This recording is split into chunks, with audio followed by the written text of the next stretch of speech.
मोअज़्ज़ज़ मेंबरान जो कि इनका ताल्लुक पूरे पाकिस्तान से है,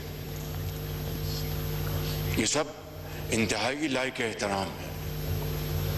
और ये मोअज़्ज़ज़ ऐवान एक घर की तरह है जिसमें चारों सूबों के अफराद यहाँ पर मुंतखब होकर आए और यहाँ पर हमें पाकिस्तान को मजबूत बनाना, पाकिस्तान की इज्जत और एहतराम को फ़रोग़ देना और बामी, अगर कहीं देखिए सियासत अपनी अपनी, विजन अपना अपना, ख्यालात अपने अपने, लेकिन एक बात के ऊपर ये मोअज़्ज़ज़ ऐवान जनाब स्पीकर आपकी लीडरशिप में इस बात की हर वक्त पुकार पुकार कर गवाही देगा कि पाकिस्तान है तो हम सब हैं, पाकिस्तान है तो ये मोअज़्ज़ज़ ऐवान है। और उसके लिए जो भी कुर्बानी दी जाए वो कम है। जनाब स्पीकर, मोहतरम लीडर द ऑपोजिशन ने फरमाया कि सूबों के जो मुआशी जो वसाइल हैं ये उनका हक है, इसमें कोई दो राय नहीं है, इसमें कोई इख्तलाफ नहीं। आप रेकोडेक की मिसाल ले लें, उसका मुआहिदा पढ़ लें जनाब स्पीकर। बलूचिस्तान के ज़ुलमा की भरपूर मुशावरत के साथ वो मुआहिदा मार्ज़ वजूद में आया और जो बलूचिस्तान के आवाम की उसमें जो शेयर्स हैं वो कोई छुपा हुआ राज नहीं है, वो सबके सामने है। रेकोडेक के जो अपने शेयर्स हैं और उसके ऊपर बलूचिस्तान के जो आवाम के शेयर्स हैं, मैं समझता हूं कि एक रोशन मिसाल है। सिर्फ यही नहीं, 2010 का NFC अवार्ड जनाब स्पीकर पाकिस्तान की तारीख का एक ऐसा अवार्ड है जिसमें बलूचिस्तान जो कि पाकिस्तान का एक बहुत खूबसूरत सूबा है, बड़े गयूर अवाम हैं, चाहे वो बलोच हैं, पश्तून हैं या दूसरे वहाँ पर जो लोग आबाद हैं, वो बड़े गयूर, बड़े दलेर अवाम हैं। 2010 के NFC अवार्ड में जनाब स्पीकर बलूचिस्तान की मुतालबे के ऊपर उनका जो शेयर है 100% बढ़ाया गया, 100% जनाब स्पीकर, जो आज तक चला आ रहा है। और ये कोई बलूचिस्तान के अवाम के ऊपर कोई एहसान नहीं था, चारों सूबों ने और सबसे ज्यादा पंजाब ने अपना शेयर डाला। और मुझे आज भी फख्र है जनाब स्पीकर कि पंजाब ने, मुझे अगर वो फिगर आज भी याद है तो 11 अरब रुपए सालाना, और आज हम 2026 के वस्त में हैं जनाब स्पीकर, इसको ज़रब दे लें तो ये 100 अरब रुपए से ज़्यादा तजावज़ कर जाता है। ये क्या है? ये कोई एहसान नहीं। अगर 4 भाई हैं तो चारों को, अगर एक रोटी है तो चारों एक रोटी को बांट के खाएंगे। अगर जब अल्लाह ताला सबको एक एक 2-2 रोटियां देंगे, वो सब उसको मिलकर खाएंगे और खुशी से वो दुआ करेंगे और उस कुंबे को और आगे बढ़ाएंगे। जनाब स्पीकर, उसमें सिंध ने भी कंट्रीब्यूट किया और सबसे ज़्यादा उसमें कंट्रीब्यूशन पंजाब की है। बात यहीं पर नहीं, मैं सिर्फ ये कोई एहसान जताने के लिए नहीं, सिर्फ याद दिलाने के लिए कि जब एक घर भी जब चलता है तो जब तक कि वहाँ पर माशी और माशरती इंसाफ ना करे तो घर भी नहीं चलता है जनाब स्पीकर, चाहे कोई एक मुल्क को चलाया जाए।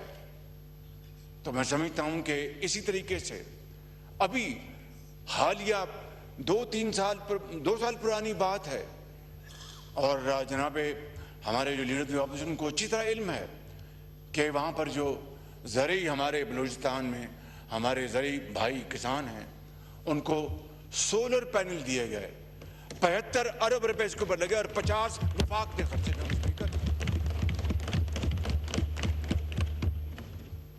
ये इसार, कुर्बानी, भाईचारे की ये एक दास्तान है। मैं यहाँ पर इस बात को आगे ख़त्म करता हूँ यहीं पर। अभी जो गवादर से लेकर चमन तक जनाब अचकजाई साहब का जो अपना घर है, वहाँ तक वो जो रोड बन रही है, डोल कैरिज वे, वो हाईवे के मेयार के मुताबिक है, उसके ऊपर जनाब स्पीकर 300 अरब रुपए से ज़्यादा खर्च किया जा रहा है, सारा वफाक कर रहा है जनाब स्पीकर।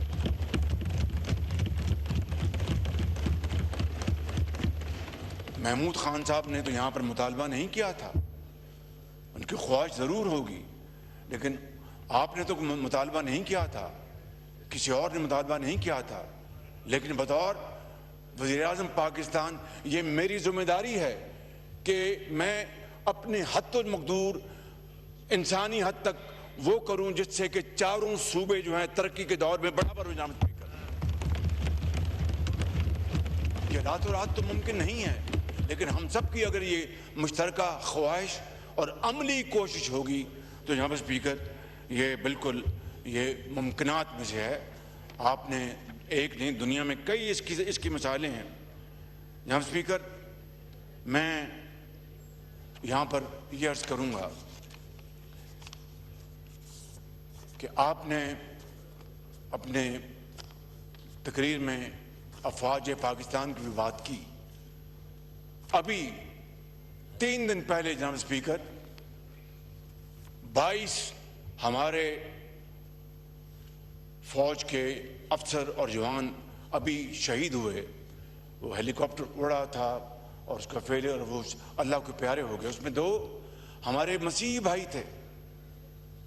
दिन रात बलूचिस्तान में जो दहशत गर्दी हो रही है, और कौन नहीं जानता कि उनमें किन का हाथ है। खारजी हाथ सबूतों के साथ साबित है जनाब स्पीकर।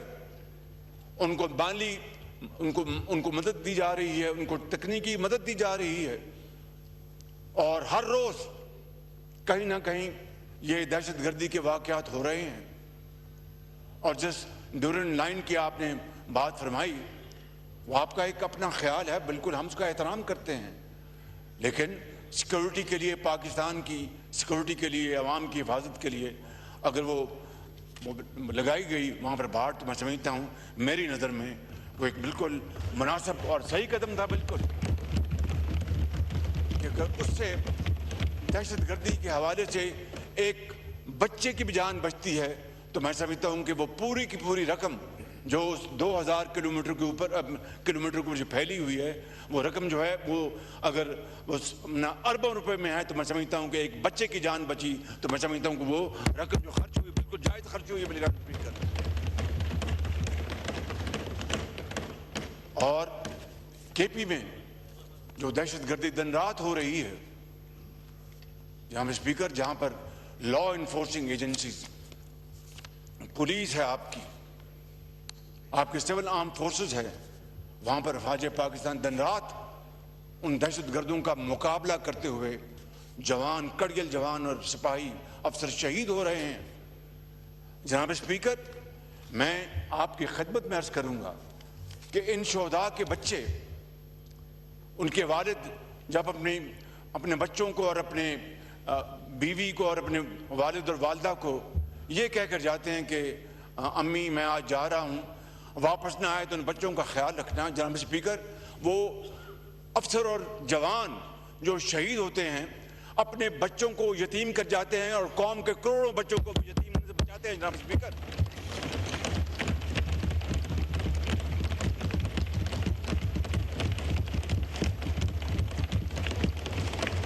मैं समझता हूँ कि हमें मिलकर इन कुर्बानियों का हमें न सिर्फ एहतराम करना चाहिए बल्कि इनकी पूरी इज्जत और तकरीम करनी चाहिए कि अगर आज हम अपने शोहदा का एहतराम नहीं करेंगे तो पाकिस्तान के बारे में दुनिया क्या कहेगी? दुनिया को छोड़ दे, उनके यतीम बच्चे जिनको ये नहीं पता, अभी जो परसों चौथ जो जनाजे हम पढ़ के आए हैं, जहां स्पीकर, नन्हे मुन्ने बच्चे, उनको नहीं पता कि उनके वालिद इस दुनिया से कूच कर गए हैं। और अल्लाह ताला ने कुरान करीम में शहीद के दर्जे को बहुत सराहत से बयान किया है। उनको नहीं पता कि हमारे वालिद कहाँ चले गए और वो इन जिंदगी के अंधे थपेड़ों का किस तरह मुकाबला करेंगे। यहाँ स्पीकर, ये है वो, मैं समझता हूँ कि दर्द भरी कहानी जिसका हमें पूरा इदराक करना चाहिए। और अगर हम इसमें खुदा न खास्ता हमने गफलत की तो आने वाली नस्लें हमें माफ़ नहीं करेंगी।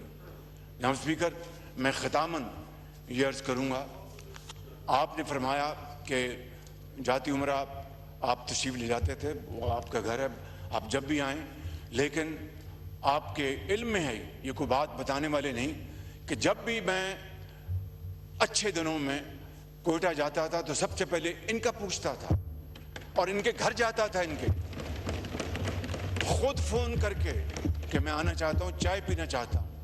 मैं समझता हूँ कि ये कोई पॉइंट स्कोरिंग नहीं है, ये कोई एहसान नहीं है।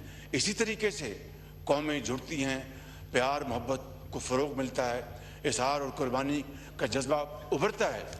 जहाँ स्पीकर, मैं समझता हूँ कि इसी हवाले से आज हमें, मैंने जब मिसाके, मैं किसी का नाम नहीं लूँगा, मैं किसी का नाम नहीं लूँगा, जनाब खान साहब, मैं हाज़िर हूँ, जनाब मैं हाज़िर हूँ, मानिए।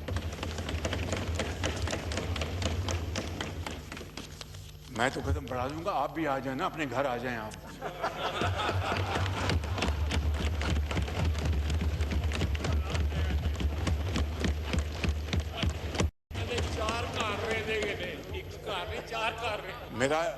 मेरा इनसे बहुत भाइयों वाला ताल्लुक है, बहुत भाइयों वाला ताल्लुक है।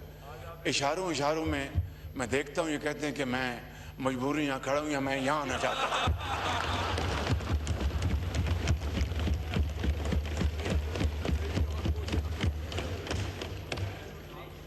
खान साहब मेरे इंतहाई लायक एहतराम स्पीकर साहब बैठे हैं, मुझे बड़ी घूर के मुझे देख रहे हैं, लेकिन मेरे दिल में इनका बड़ा एहतराम है स्पीकर साहब के, दिल से एहतराम है, दिल से।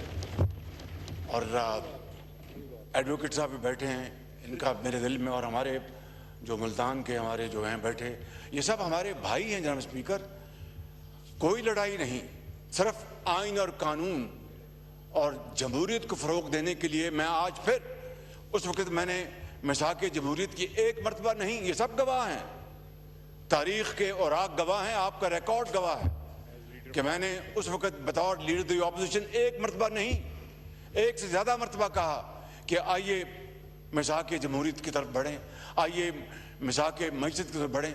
पाया हकारत से मेरी उन इंतहाई मुखलसाना ऑफर्स को ठुकरा दिया गया, लेकिन as the say it is never too late. आएँ, बैठें, मैं बातचीत के लिए तैयार हूँ। Thank you very much.